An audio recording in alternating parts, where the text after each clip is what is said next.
थे chapter number 2 की। आज है हमारे पास पृथ्वी की उत्पत्ति और विकास। तो आप सभी का मैं स्वागत करता हूं। कल हमने चैप्टर नंबर 1 किया था और आज हम करेंगे चैप्टर नंबर 2। और मैंने कुछ कल के भी सवाल, मैंने कहा था ना कि कुछ सवाल मेरे रह गए थे, तो वो मैंने फर्स्ट चैप्टर के आज कुछ सवाल शामिल किए हैं, वो भी अपन लास्ट में कर लेंगे। ठीक है, तो जो लोग भी साथ में जुड़े हैं आप सभी का हार्दिक स्वागत है। गोविंद जी, सुरेश जी और जो भी लोग साथ में जुड़े हैं आप सभी का हार्दिक स्वागत है। तो बिना कोई समय गंवाए पेपर शुरू करते हैं। आज क्या काफ़ी थोड़े ज़्यादा सवाल हैं, थोड़ा सा जल्दी चलना पड़ेगा हमें, है ना। फैसल जी स्वागत है आपका भी। चलिए पहला प्रश्न देखिए आज का। पृथ्वी की उत्पत्ति के संबंध में सर्वप्रथम तर्कपूर्ण परिकल्पना किसने प्रस्तुत की थी? शुरू करिए।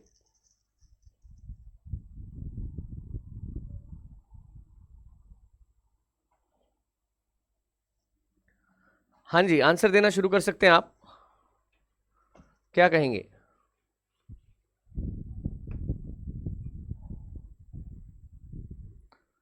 स्वागत है सभी का। नरेश, नरेंद्र, अजय, निकिता, प्रियंका, सुरेश, सभी का स्वागत है। आंसर दीजिए। हम्म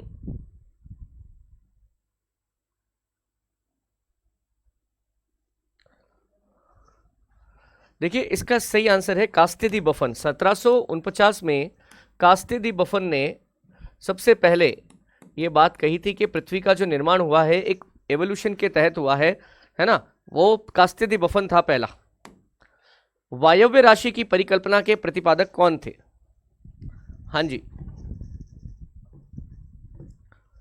वायव्य राशि परिकल्पना के प्रतिपादक कौन थे? सभी का स्वागत है। कोमल जी, नरेश जी, सभी का स्वागत है।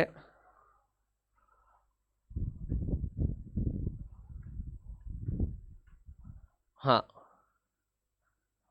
थोड़ा सा जल्दी चलें, मेरा आज काफी लंबा पेपर है ये।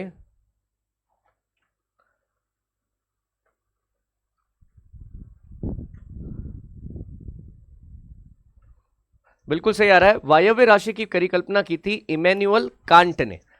बात समझ रहे हैं? जिसके अंतर्गत गुरुत्वाकर्षण के नियमों के आधार पर यह बात बताई गई थी कि पहले गैसीय स्टेट, फिर लिक्विड स्टेट और फिर सॉलिड स्टेट की बात हुई थी। ये एक्चुअल में गुरुत्वाकर्षण के नियमों पर आधारित थी। गुरुत्वाकर्षण के नियमों पर आधारित थी।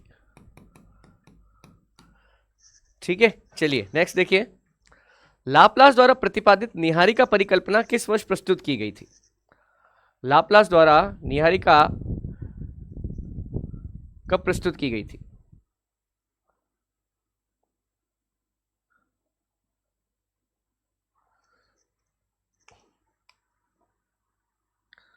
हाँ जी, हितेश जी, पेपर का लेवल अच्छा रहेगा। जिस हिसाब से अभी अधीनस्थ सेवा बोर्ड के पेपर आ रहे हैं तो पूरी उम्मीद है कि पेपर बहुत अच्छा रहने वाला है। ठीक है, हाँ जी। यार निहारिका परिकल्पना थोड़ी पहले है, आप 1919 क्यों लगा रहे हो? 1796 में निहारिका परिकल्पना हमें बताई थी कि वो सारे के सारे जो है एक केंद्रक के चारों तरफ घूम रहे थे, है ना। तो ये एक्सपोजन ऑफ द वर्ल्ड सिस्टम पुस्तक के लेखक कौन है?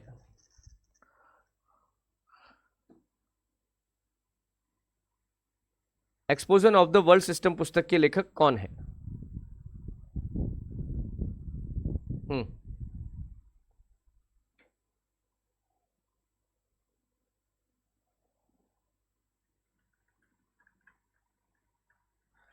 देखिए, लाप्लास जिन्होंने निहारिका परिकल्पना दी थी, है ना, उन्होंने ही ये पुस्तक लिखी थी। कौन सी? Exposition of the exposition of the world system.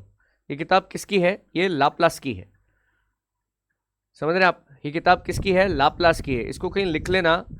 ठीक है, ये अपने नोट्स में नहीं था, ये मैंने अलग से क्वेश्चन लिया है, इसको कहीं लिख देना। ठीक है, ग्रहाणु परिकल्पना किसके द्वारा दी गई थी? ग्रहाणु,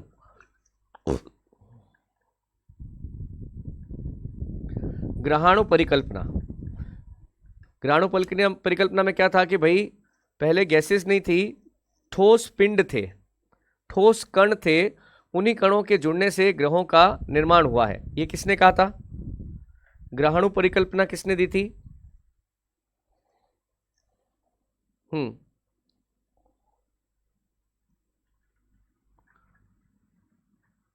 बिल्कुल सही है। ग्रहाणु परिकल्पना दी थी चैम्बरलिन व मोल्टन ने, और इस सिद्धांत का प्रतिपादन उन्होंने किया था वर्ष 1900 में। कब किया था? वर्ष 1900 में, चैम्बरलिन और मोल्टन। बिल्कुल सही आ रहा है। फैसल, निकिता, शिवानी, प्रवीण, निकिता, सभी का सही है, बिल्कुल ठीक है। निम्नलिखित में से किसे अद्वैतवादी संकल्प भी कहा जाता है? अद्वैत मतलब दो अलग अलग चीजें नहीं है, एक ही है। बताओ। दो अलग अलग चीजें नहीं है, एक ही है। अद्वैतवादी परिकल्पना।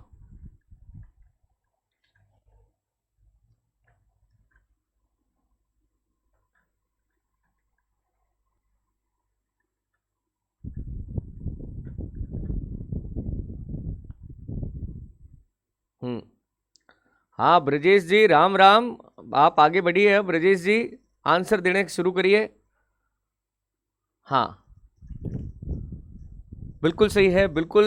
एक तारक परिकल्पना है ना, एक तारक परिकल्पना, जिसके अंदर ये बोल रहा है कि भाई अलग ठोस और द्रव बनना, अलग अलग ठोस, गैस, द्रव और ठोस बनना अलग अलग चीजें नहीं है, वो एक ही चीज की अलग अलग स्टेट्स है। ठीक है। ज्वारीय परिकल्पना में 1929 में किसने संशोधन किया? बताइए। ज्वारीय परिकल्पना में 1929 में किसने संशोधन किया?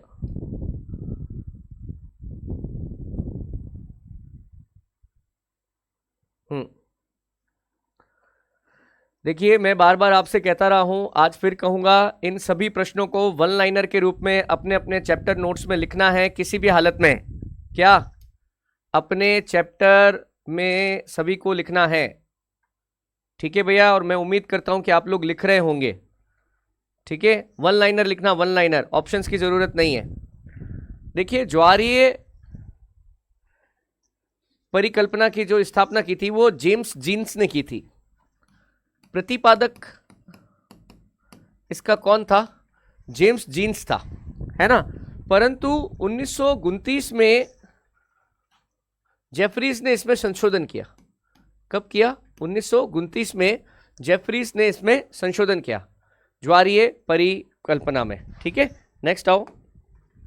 द्वितारक बाइनरी स्टार हाइपोथेसिस के अनुसार ग्रहों का जन्मदाता कौन है ना?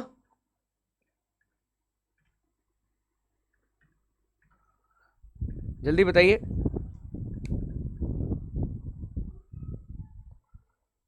भाई जनरली हम क्या मानते थे, कि अभी भी मानते हैं कि हमारा एक सोलर सिस्टम है, सोलर सिस्टम का सेंटर सन है, और सन से ही बाकी ग्रहों का निर्माण हुआ है। परंतु द्वितारक परिकल्पना में, बाइनरी स्टार हाइपोथेसिस में ऐसा नहीं माना जाता है। बात समझ रहे हैं? बाइनरी, मैंने बोल ही दिया आंसर, नहीं चलो कोई बात नहीं। बाइनरी स्टार में ऐसा होता है कि दो अलग अलग जो है ना वो तारे हैं, और उन दोनों के सहयोग से एक सोलर सिस्टम पूरा बनता है, एक सूर्य से नहीं होता है। तो इसका सही आंसर है, सूर्य इसका जन्मदाता नहीं है। इसका नाम ही देखो क्या है, बाइनरी स्टार, मतलब कि दो तारे एक साथ हैं।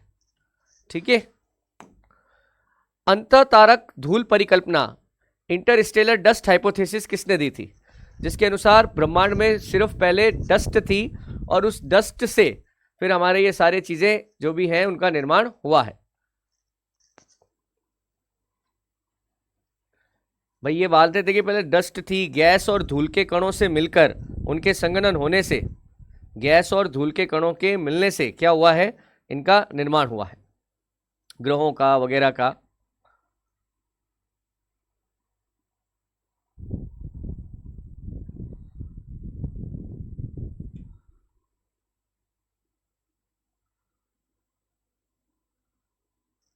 बिल्कुल सही आ रहा है, बहुत बढ़िया यार, बहुत बढ़िया। ये सही आंसर है, ऑटो शिमिट। ऑटो शिमिट ने 1943 में ये परिकल्पना दी थी। ऑटो शिमिट ने परिकल्पना कब कब दी थी? 1943 में। बिल्कुल ठीक है।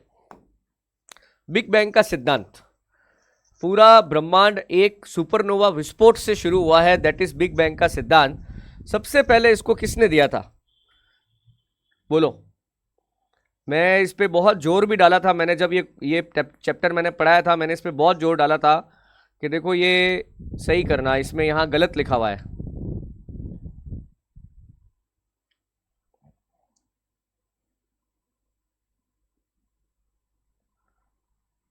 बिल्कुल सही, जॉर्ज लेमात्री। ठीक है, एडविन हबल ने इस सिद्धांत में संशोधन किया था। बात समझ रहे हैं? एडविन हबल ने इस सिद्धांत में संशोधन किया था, बट इस सिद्धांत का जो प्रतिपादक है ना वो जॉर्ज लेमात्री है। अब प्रॉब्लम ये आ गई कि अपनी जो राजस्थान वाली वो किताब है ना, उसके अंदर क्या है, जॉर्ज लेमात्री का नाम ही नहीं है। राजस्थान की जो अपनी है ना ये भौतिक भूगोल की किताब, उसमें जॉर्ज लेमात्री का नाम ही नहीं है। उसमें सीधा क्या एडविन हबल का आया हुआ है। तो बहुत सारे लोगों ने क्या एडविन हबल को मान लिया है, पर यार ये सही नहीं है। जॉर्ज लेमात्री ने बिग बैंग का सिद्धांत दिया था और इस सिद्धांत को फिर ऑल्टर किया, इसमें कुछ चेंजेस किए। किसने? एडविन हबल ने। द बिग स्प्लैट घटना का संबंध किससे है? द बिग स्प्लैट, अच्छा क्वेश्चन है ये।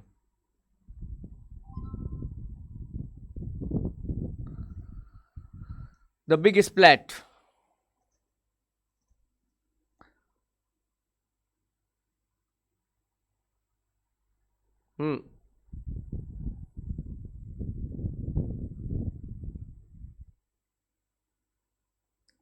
बिल्कुल सही। एक्चुअल में क्या है कि चंद्रमा जो है ना, चंद्रमा के बारे में कहा जाता है कि पृथ्वी से ही अलग हुआ है। समझ रहे हैं आप? चंद्रमा पृथ्वी से ही अलग हुआ है। इसी घटना को क्या नाम दिया गया है? बिग स्प्लैट नाम दिया गया है। ठीक है। पृथ्वी पर जीवन का विकास लगभग कितने वर्ष पूर्व आरंभ हुआ? जीवन का विकास बोल रहा है ये, जीवन का विकास, जीवन का पूछ रहा, ध्यान रखना।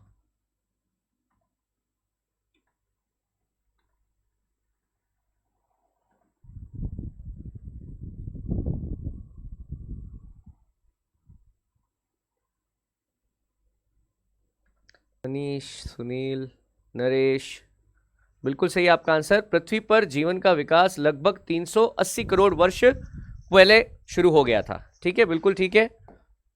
ब्रह्मांड के विस्तार के प्रथम प्रमाण 1920 में किसने दिए थे? ब्रह्मांड का विस्तार हो रहा है, ब्रह्मांड लगातार फैल रहा है, यह बात सबसे पहले किसने कही थी?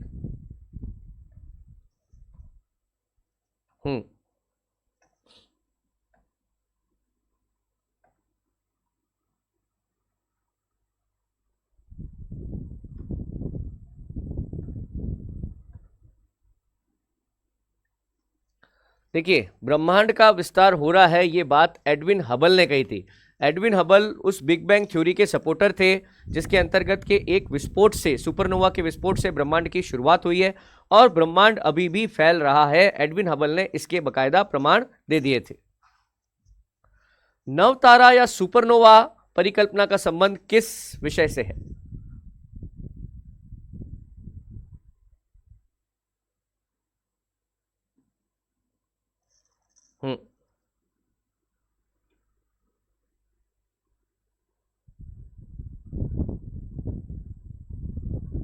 अच्छा क्वेश्चन है ये।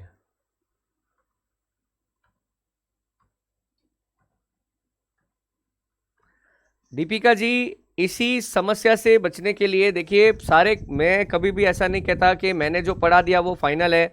मैं हमेशा इम्प्रोवाइज करता रहता हूं और आपके लिए मैं अभी भी 1-1.5 महीने का समय आपके पास बचा है। मैं इसीलिए बार बार बोल रहा हूं कि नए क्वेश्चंस हैं, इनको वन लाइनर के रूप में डाल लीजिए। समझ रहे हैं? सिर्फ वन लाइनर के रूप में। जो मोटी मोटी हमारे पास सारी इंफॉर्मेशन वही है, अगर कोई और इम्प्रोवाइज होके सवाल बन सकता है तो वो मैं वहां पे लेके आया हूं। अब जैसे सुपरनोवा हमने वहां पे पढ़ा है, बट सुपरनोवा किसकी घटना है, कौन सी यहाँ पे अब क्रिया हो रही है? जैसे कि ये न्यूक्लियर फिजिक्स है, नाभिकीय भौतिकी है।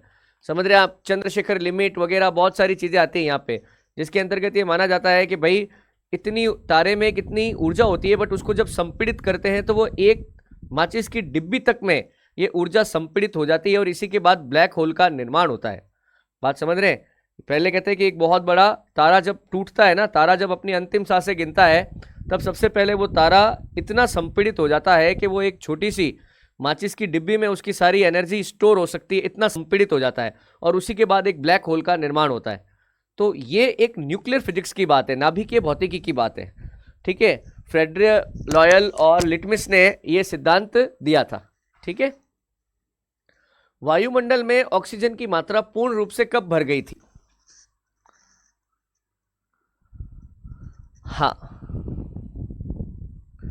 देखिए आप सब लोगों से मेरा करबद्ध निवेदन है, अगर आप देख पा रहे हैं मुझे, तो मैं यहाँ पर आपके लैब असिस्टेंट ज्योग्राफी सब्जेक्ट के लिए हूँ। आप समझिए मेरी बात, हम इस क्लास का समय खराब नहीं कर सकते, समझ रहे हैं आप? ये क्लास में हम समय खराब नहीं कर सकते, डेट एक्सपायर हो गई है और ये सब मेरे से मत करिए, आप यहाँ पे फ़ोन करके पूछ लीजिए। नेहा यादव जी, ऐसा है 66 टॉपिक हैं और उसमें से क्या 2 चैप्टर हमारे कोई मिस हो गए हैं, वो मैंने करवा दिए थे, वो मिल नहीं रहे हैं, वो अपडेट नहीं हुए हैं। अब मुझे क्या है, वो वापस रिकॉर्ड करने पड़ेंगे और कुछ नहीं है, प्रॉब्लम हो गई है यहाँ पे, समझ रहे हैं आप? 66 टॉपिक हैं आपके पास, 66, उसके ऊपर फोकस करिए। हाँ, बिल्कुल ठीक है। देखिए लगभग 200 करोड़ वर्ष पूर्व जो है वायुमंडल में ऑक्सीजन की जो मात्रा है वो पूर्ण तरह से भर गई थी। ओके, ठीक है। तो देखिए इसके आगे के जो अभी सवाल हैं वो एक सेकंड, ये अपडेट कर रहा है।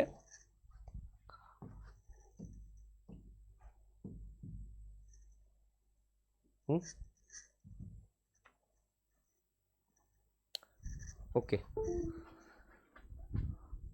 ठीक है।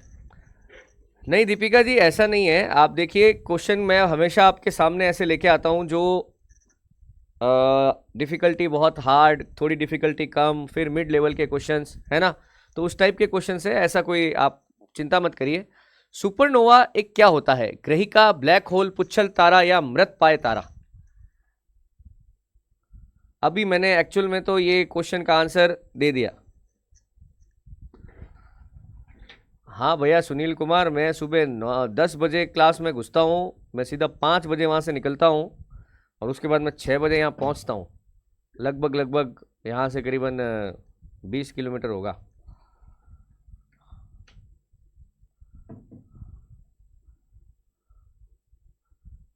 देखिए सुपरनोवा एक मृतप्राय तारा है जिसकी अंतिम अवस्था ब्लैक होल है। वापस बोलता हूं, मैंने अभी बोला था तारे जब अपनी अंतिम अवस्था में होते हैं, मरने वाले होते हैं, खत्म होने वाले होते हैं, उनकी सारी ऊर्जा एक माचिस की डिब्बी की साइज में है ना स्टोर हो जाती है, ये उनकी अंतिम अवस्था है और उसके बाद वो ब्लैक होल में बदल जाते हैं। ब्लैक होल मतलब कि ऐसा गुरुत्वाकर्षण का क्षेत्र जो सभी चीजों को आसपास को अपने अंदर खींचता है, that is a black hole, समझ रहे हैं आप? तो सुपरनोवा बहुत ही तेजी से चमकने वाला एक पिंड है जिसमें तारे की संपूर्ण ऊर्जा समाहित होती है एक माचिस की डिब्बी में, और इसी के बाद ब्लैक होल बनता है जिसके अंदर इतना गुरुत्वाकर्षण होता है कि वो आसपास की सभी चीजों को, उस पूरे तारे को अपने अंदर खींच लेता है।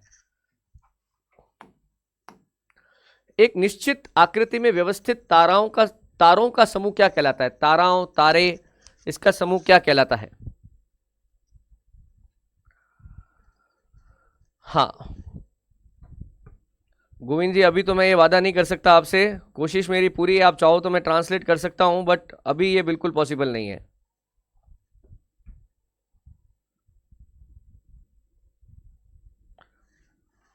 एक निश्चित अवस्था में तारों का समूह क्या कहलाता है?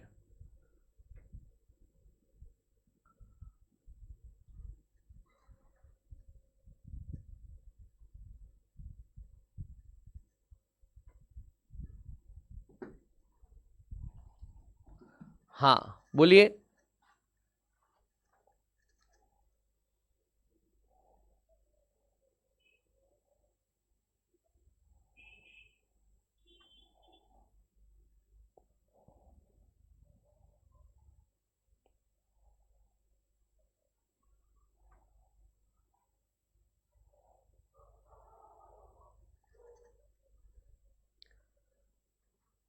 हाँ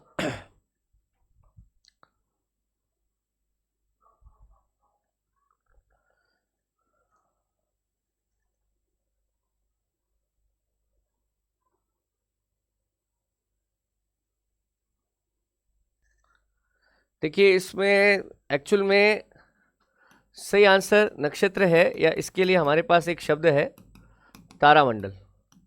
क्या शब्द है? तारामंडल, है ना? मेरे को भी डाउट हो गया एक बार, आकाश गंगा में इसमें तारामंडल सही शब्द है। सूर्य के केंद्र में उपस्थित पदार्थ होते हैं, सूर्य के केंद्र में उपस्थित पदार्थ होते हैं। भैया जितेंद्र कुमार नायक, आपको ये प्रश्न नहीं करने हैं। आप देखिए, आप कोई दूसरा काम कर लो। आपके सामने प्रश्न पत्र पड़े हैं, आप इसके तो आंसर देते नहीं हो। मैं अभी बोल के बैठा हूँ आपसे, समझो मेरी बात को। हम इन बातों पे इस कक्षा का समय नहीं बर्बाद कर सकते। मेरी आगे अभी और क्लास है, आज करीबन 45-50 सवाल हैं। करवाने दो भाई मेरे को ये। हाँ देखिए, सूर्य के केंद्र में जो उपस्थित पदार्थ है वो कैसे हैं? प्लाज्मा है। प्लाज्मा क्या है? बीच की अवस्था है, ना पूरी तरह से ठोस है ना पूरी तरह से द्रव है।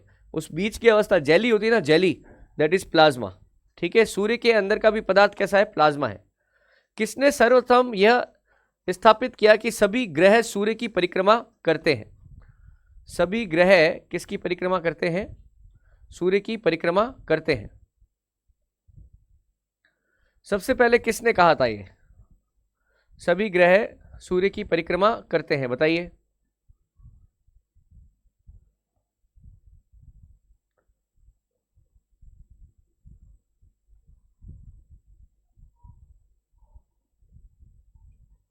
हाँ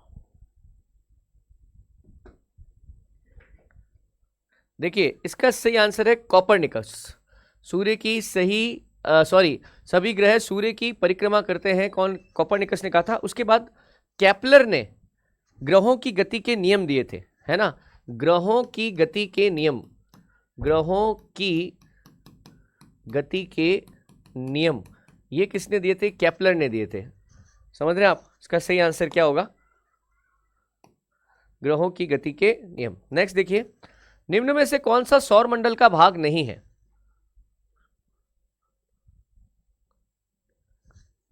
निम्न में से कौन सा सौर मंडल का भाग नहीं है?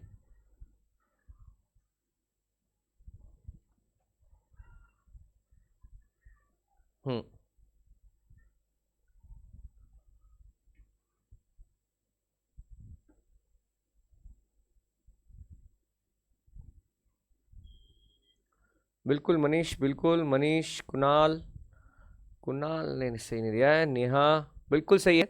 देखिए, निहारिका सौर मंडल का भाग नहीं है। क्षुद्र ग्रह तो आप समझते हो ना, मंगल और मंगल और बृहस्पति के बीच में एक पट्टी है, वो क्षुद्र ग्रह है। धूमकेतु आप समझ ही गए, पुच्छल तारे।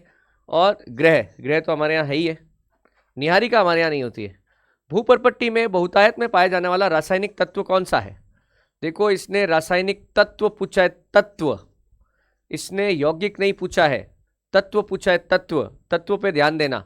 और भूपर्पट्टी का मतलब है सिर्फ पृथ्वी की ऊपरी सतह।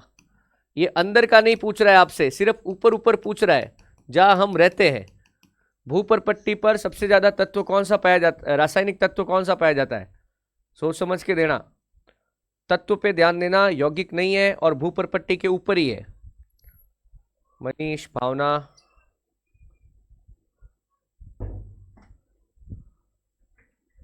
हाँ बिल्कुल सही। इसका सही आंसर क्या है? ऑक्सीजन। सही आंसर क्या है? ऑक्सीजन। बिल्कुल सही, बहुत बढ़िया, परफेक्ट। नेक्स्ट आइए, भूगोल में नवनियतिवाद के सिद्धांत का प्रतिपादन किसने किया था? बताइए।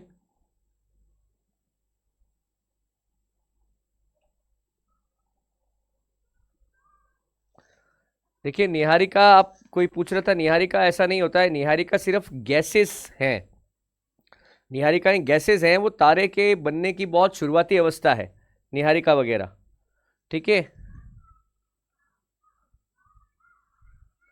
बिल्कुल सही। जी टेलर ने नवनियतिवाद का सिद्धांत दिया था, बिल्कुल ठीक है।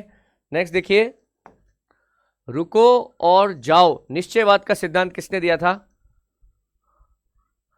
रुको और जाओ।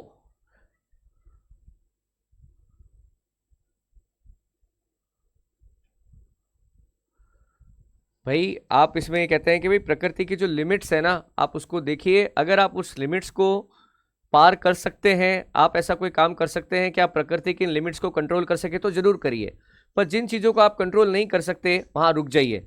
वो रेड लाइट, ग्रीन लाइट वाला और ऑरेंज लाइट वाला सिद्धांत उन्होंने यहाँ पे दिया था। और ये भी कौन थे? ग्रिफिथ टेलर ही थे। टेलरा हो गया ये, ग्रिफिथ टेलर ही थे। ठीक है, जी टेलर, बिल्कुल ठीक है।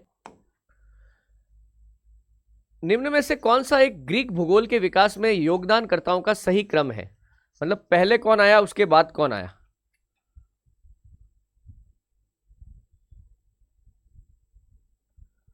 हाँ,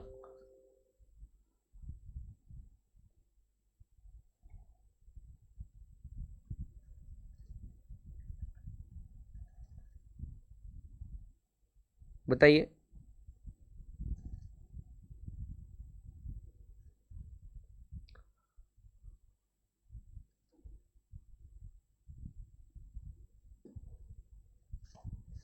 हाँ, बोलो बोलो, बी आंसर और सी आंसर में फंसे हुए हो आप।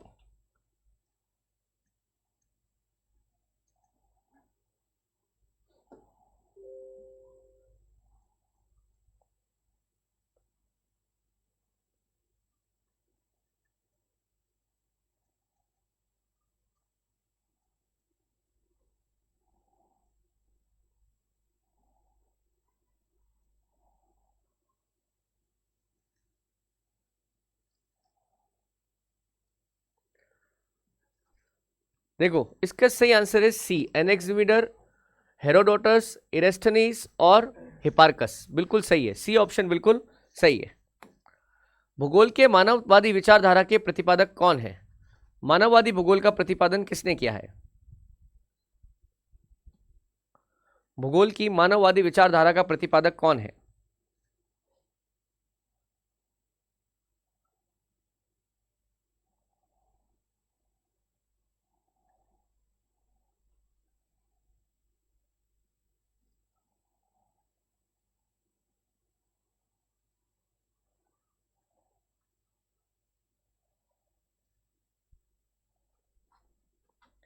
देखिए, एक्चुअल में इसने तान ही लिख दिया है। इसका नाम था यू फू तुआन, ये इसका नाम है। ठीक है, ध्यान रखना। गोविंद सोलंकी, उस क्वेश्चन में आपको दिक्कत आ रही है, मैं बता देता हूँ, कोई दिक्कत नहीं है। देखिए, एनेक्समीटर और हेरोडोटस ये दोनों 300 बीसीई के हैं, समझ रहे आप।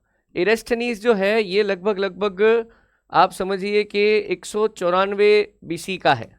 और हिपार्कस जो है, हिपार्कस लगभग आप समझ लीजिए 200 बीसी के आस, सॉरी इससे थोड़ा पीछे जाएंगे, लगभग 120 बीसी का है। ठीक है, 120 बीसी का है। उल्टा चलते हैं इसमें, उल्टा, समझ रहे हैं आप, उल्टा चलना पड़ेगा क्योंकि ये सब ईसा से पूर्व के हैं। ओके, ठीक है, ये आपको सूची करनी है, करके देखो एक बार, दोनों सूचियां मिला के देखो।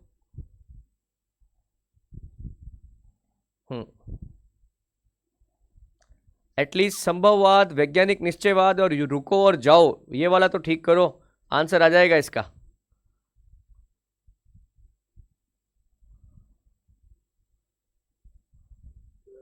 सुरेश जी, 3-4 किताबें मैं कंसल्ट कर रहा हूँ, ठीक है, मुझे जहाँ से जो मिल जाए, 3-4 किताबें हैं मेरे पास, इसलिए मैं तो वहाँ से कुछ इधर से लिए, कुछ इधर से लिए।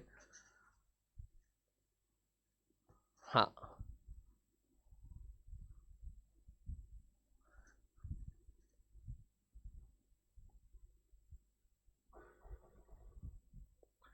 देखो इसमें से अपन को कौन कौन से आते हैं, देखो सबसे पहले है ना, अपन को आता है कि टेलर जो है, टेलर ने हमको रुको और जाओ निश्चयवाद का सिद्धांत दिया था।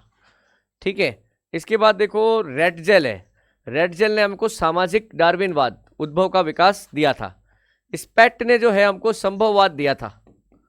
ठीक है, फिर क्या बच गया, इंगटन, इंगटन ने हमको वैज्ञानिक निश्चयवाद दिया। 3-4-1-2, 3-4-1-2, इसका सही आंसर क्या है, 3-4-1-2। ठीक है, देखो हमेशा ये देखा करो तुमको आता कौन सा, जैसे मैं बताऊं, कुछ भी हो जाए, जी टेलर वाला अपन ग्रिफिथ टेलर वाला नहीं भूलते, ग्रिफिथ टेलर, यानी कि बी का क्या होना चाहिए, हमेशा 4 होना चाहिए। अब देखो इसमें से 2 ऑप्शन है, एक ये वाला और एक ये वाला, बी का 4, यानी कि ये दोनों ऑप्शन तो गए, हमेशा ऐसे किया करो। ठीक है, अब उठाओ रेड जेल को, जैसे रेड जेल का रटा हुआ है मैंने कि डार्विन रेड जेल है। ठीक है, तो यानी कि सी का क्या होना चाहिए, 1 होना चाहिए, तो सी का 1 मिल गया, इसमें सी का 3 है, इसका मतलब है कि आंसर क्या होगा, ए होगा। क्वेश्चन ऐसे किया करो, ठीक है। निम्न में से कौन स्पेसेस ऑफ होप नामक कार्य के लिए प्रसिद्ध है? हाँ,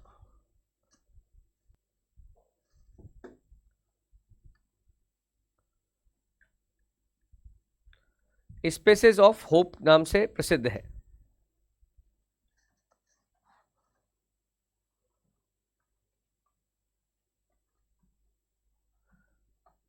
क्या आंसर दोगे? थोड़ा जल्दी करो भाई, आगे वापस क्लास है आज, थोड़ा सा जल्दी चलिए। देखिए इसका सही आंसर है डी हार्वे। इसका सही आंसर क्या है? D Harvey. Spaces of hope नामक इसने ये कार्य के लिए प्रसिद्ध है। ठीक है, लेखक है, उसकी पुस्तक है, ये भी आपको करना है, ये भी करना है आपको अपने नोट्स के अंदर, काम आएगा ये। ठीक है, ये भी करना है आपको। हाँ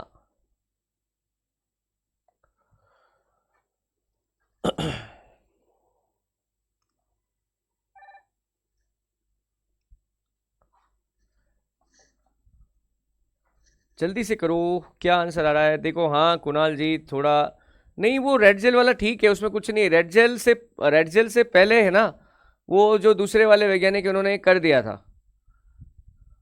ठीक है, देखिए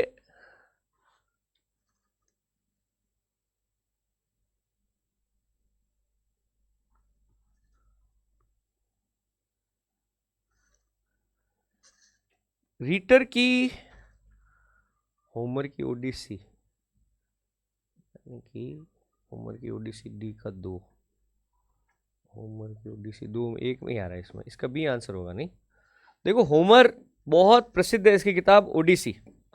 ठीक है, फिर वर्नियस, इसकी किताब ज्योग्राफी जनरल्स, हम्बोल्ट की किताब कॉस्मोस, और रीटर की किताब अरकुंडे। 4 3 1 2, ये शायद कुछ गलत लिखा है इसने यार, कुंडे वाला।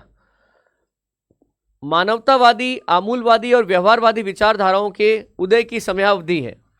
ये मानवतावादी है ना, मानवतावादी। देखिए जब कभी भी मैं क्वेश्चन थोड़े बहुत आपके लिए हल्के लाता हूं, तब आपके हिसाब क्वेश्चन बहुत हल्के हैं, ऐसे भी क्वेश्चन लाने चाहिए, वैसे भी क्वेश्चन लाने चाहिए। मैं थोड़े से क्वेश्चन को थोड़ा सा, मैं मेरे नज़र में तो इंटरेस्टिंग ही बनाता हूँ। इंटरेस्टिंग बनाते अरे सर ये कहाँ से आया, ये कहाँ से आया, ये कहाँ से आया, ऐसे मत करिए, ऐसे मत करिए, है ना। चलिए देखो इसका सही आंसर है 1970 का दशक। ये मानवतावादी, आमूलवादी, ये सब व्यवहारवादी विचारधारा है ना, 1970 के दशक की हैं। कब की? 1970 के दशक की। परमाफ्रॉस्ट शब्द की रचना किसने की? परमाफ्रॉस्ट शब्द की रचना किसने की थी?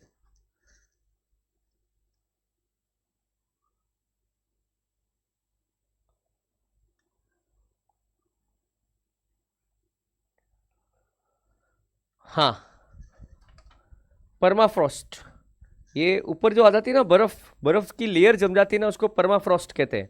बर्फ की लेयर, फ्रॉस्ट का मतलब होता है ठंड, सबसे ऊपर की जो बर्फ है उसे परमाफ्रॉस्ट कहते हैं। और परमाफ्रॉस्ट शब्द किसने दिया था? बोलिए।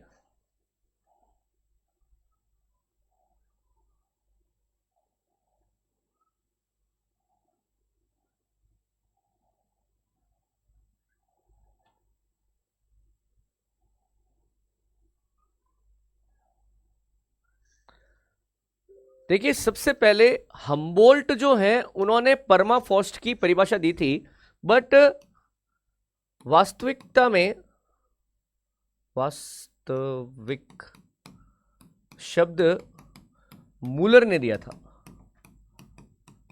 ठीक है, परमाफ्रॉस्ट की जो परिभाषा है ना कि भाई एकदम लेयर, पतली सी लेयर बर्फ की जो जम जाती है, वो सबसे पहले हम्बोल्ट ने बोला था। और उसके लिए परमाफ्रॉस्ट शब्द जो है ना, एग्जैक्टली जो बार में यूज किया, वो यूज किया मूलर ने। बट परमाफ्रॉस्ट की जो डेफिनेशन है, ये जो शब्द है, ये हम्बोल्ट से भी जोड़ते हैं। महाविस्फोट का संबंध किससे है? महाविस्फोट, बिग बैंग,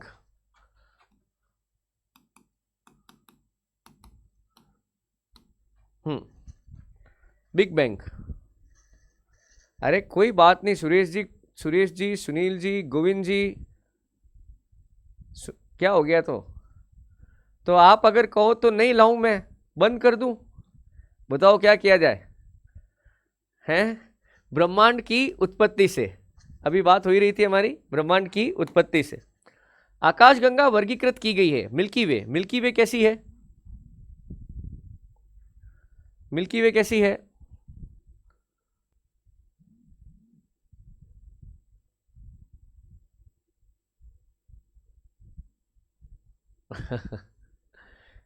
देखिए मिल्की वे जो हमारी है वो एक सर्पिलाकार है, सर्प है ना, सर्पिलाकार गैलेक्सी के रूप में। अरे मैं लाता हूँ मिक्स क्वेश्चन लेके आता हूँ, आप देखिए ना, आप 50% सही करते हो, आपको कभी एनालिसिस नहीं किया आपने, 50% आपके क्वेश्चन सही होते हैं। निम्न से किसने सुझाव दिया कि पृथ्वी की उत्पत्ति गैस और धूल के कणों से हुई है? बताइए। अब वही क्वेश्चन मैंने पहले पूछा था, बट इसको पूछने का तरीका थोड़ा सा अलग है।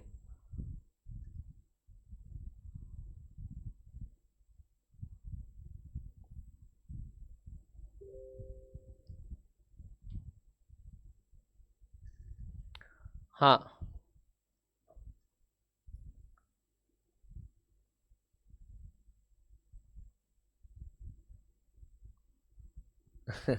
नहीं नहीं सुनील कुमार जी, देखिए आप जितना ज़्यादा कहते हैं ना अलग अलग प्रकार के प्रश्न देख सकते हैं, अब भी देख लीजिए, मेरी बात सुनो, एग्जाम में अगर ऐसे प्रश्न देखे तो ज़्यादा निराश होंगे कि अभी देख के निराश होंगे हैं। ओ शिमिट या ऑटो शिमिट जो है उन्होंने ये सिद्धांत दिया था। पृथ्वी की आयु निर्धारित करने में निम्न में से कौन सी विधि का प्रयोग करते हैं? अच्छा सवाल, बहुत जोरदार सवाल है। पृथ्वी की आयु निर्धारित करने के लिए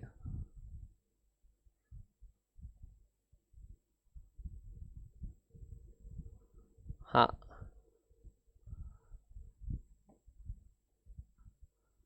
बोलो।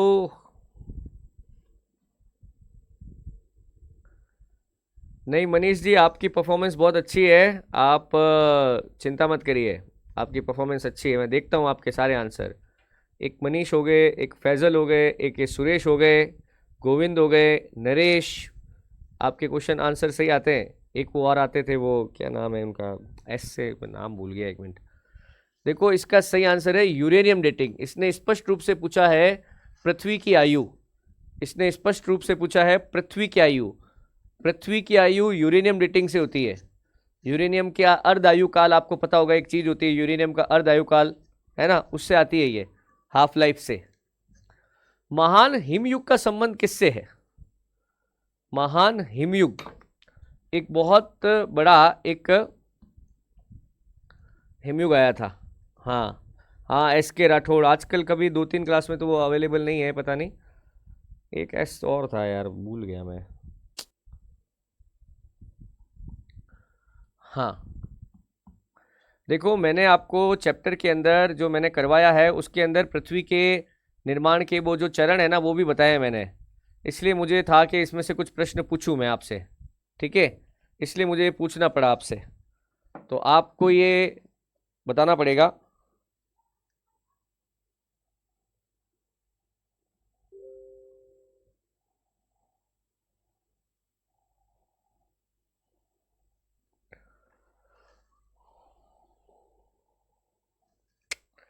देखो ये नहीं, गलत है यार, प्लीसीटोसीन जो कि लगभग आज से आपको 10,000 है ना साल पहले, 11,000 मतलब 10,000 साल का है, ऐसा कुछ आंकड़ा है, 10,000 है कि 11,700 है, ऐसा कुछ आंकड़ा है। एक्चुअल में ये बोलते हैं कि हर 10,000 साल में ना एक हिमयुग आता है, एक हिमयुग आता है, ठीक है। उस हिमयुग के अंदर क्या है कि वो पूरी पूरी पृथ्वी जो है बर्फ से ढक जाती है। ये ऐसे प्रमाण हमको मिले, हमारे यहाँ पे भी मिले हिमयुग के प्रमाण, तो वो प्लेसिटोसीन काल है, ठीक है। कौन सा युग्म सुमेलित नहीं है? बताइए, कौन सा सुमेलित नहीं है?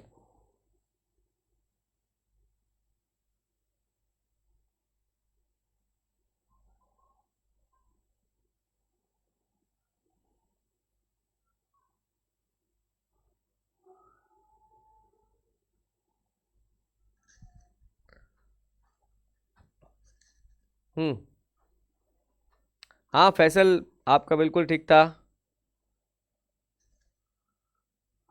थोड़ा सा जल्दी करिए, ऑलमोस्ट टाइम हो गया है मेरी नेक्स्ट क्लास का। देखिए इसका सही आंसर है ये हिकैटियस, जो लिखा है इन्होंने, एस्ट्रोलैब। एस्ट्रोलैब का जो एक्चुअल में शुरुआती वर्जन है वैसे तो ऐसा मानते हैं कि एस्ट्रोलैब मतलब कि तारों के अध्ययन करने के लिए जो बनाते थे ना, वो तारा अपने वो सवाई जयसिंह ने बनवाए थे, वो क्या बोलते थे उनको, वो वेधशालाएं थी ना, सौर वेधशालाएं, उस टाइप के। तो कहते हैं कि पहले ग्रीक लोगों ने डेवलप किया, फिर अरबियों ने डेवलप किया, भारतीय लोगों ने डेवलप किया, बट इसका जो सबसे शुरुआती जो है ना, वो हिपार्कस ने किया था। पृथ्वी पर मूलतः एक ही विशाल भूखंड था जिसे क्या कहते थे? हाँ जी, 50 क्वेश्चन है आज, अपन अभी पहुंचे हैं 40 तक, जल्दी से करो।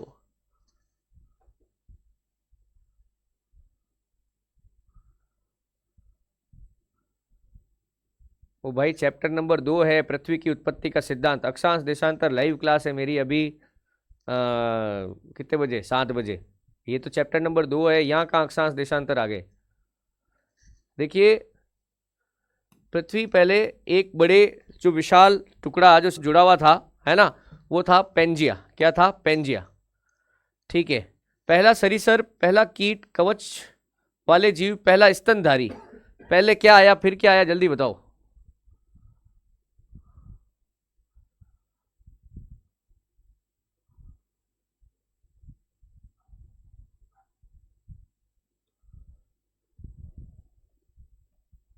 हम्म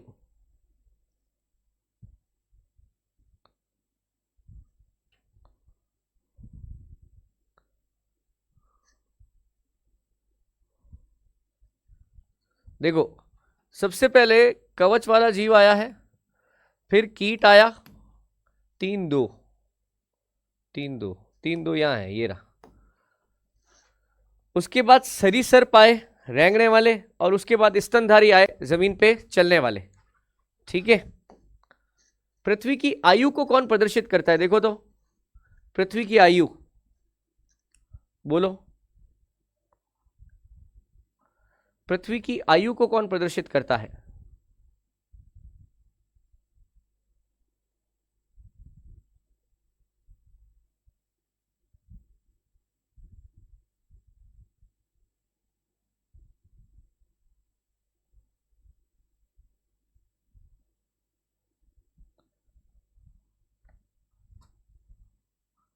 बोलिए।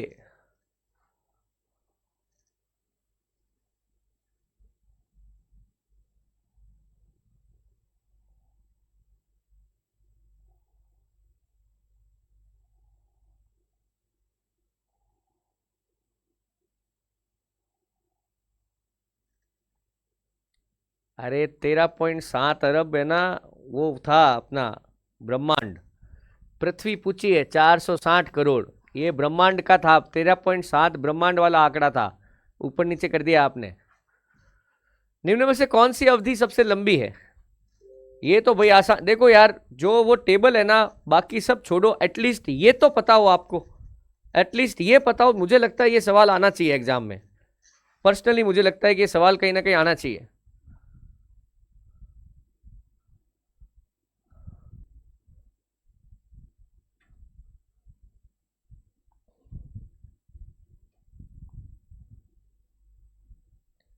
आया क्या? गोविंद, सुनील, भावना, बिल्कुल ठीक है। ईयॉन सबसे बड़ा होता है, उसके बाद महाकल्प, फिर कल्प, फिर युग। निहारिका परिकल्पना के प्रतिपादक कौन है, जल्दी से। निहारिका परिकल्पना के प्रतिपादक कौन है? हाँ, ये अपनी बात हो गई थी अभी, थोड़ा जल्दी कर दीजिए। निहारिका परिकल्पना, लाप्लास। अब गलत मत करना, देखो मैंने आपको बार बार रिपीट करवा रहा हूं, ठीक है। इससे अच्छी यार क्या ही चीज करेंगे अपन, ये तो गलत ही है। विशाल डायनासोर के परिक्षेपण के संबंध में निम्न में से कौन सी एक महत्वपूर्ण प्रतिघटना है? मतलब कि डायनासोर जो है वो मतलब कि अलग अलग जगहों पे हमें मिले हैं ना, कौन सी घटना है ये?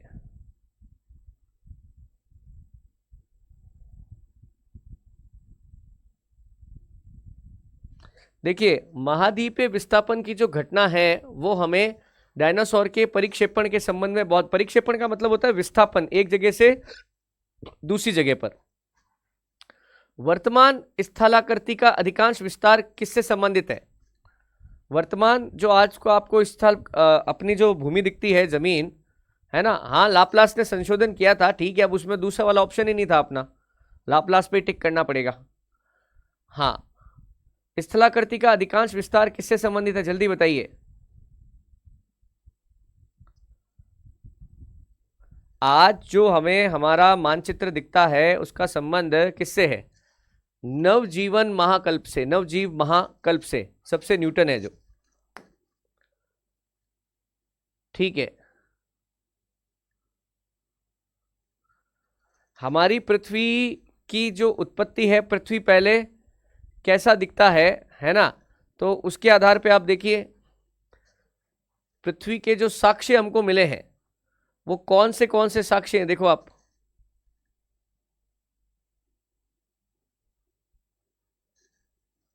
हाँ,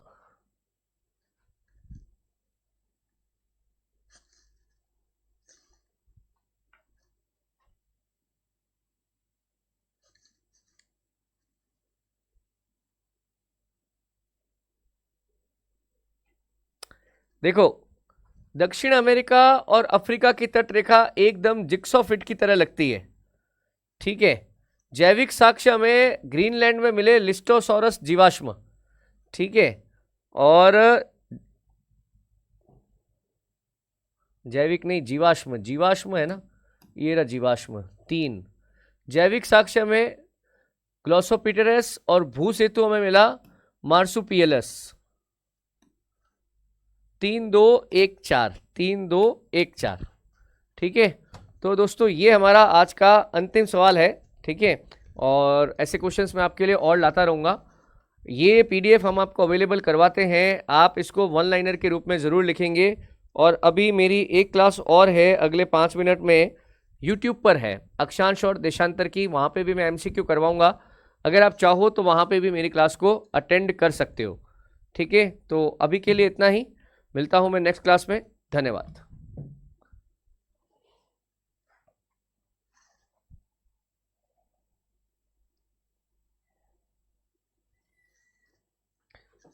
कमेंट चल रहे हैं क्या? इनको लिख दे, कल चैप्टर नंबर 3 का टेस्ट है। कल तो नहीं, कल संडे है यार, मंडे को, मंडे चैप्टर 3।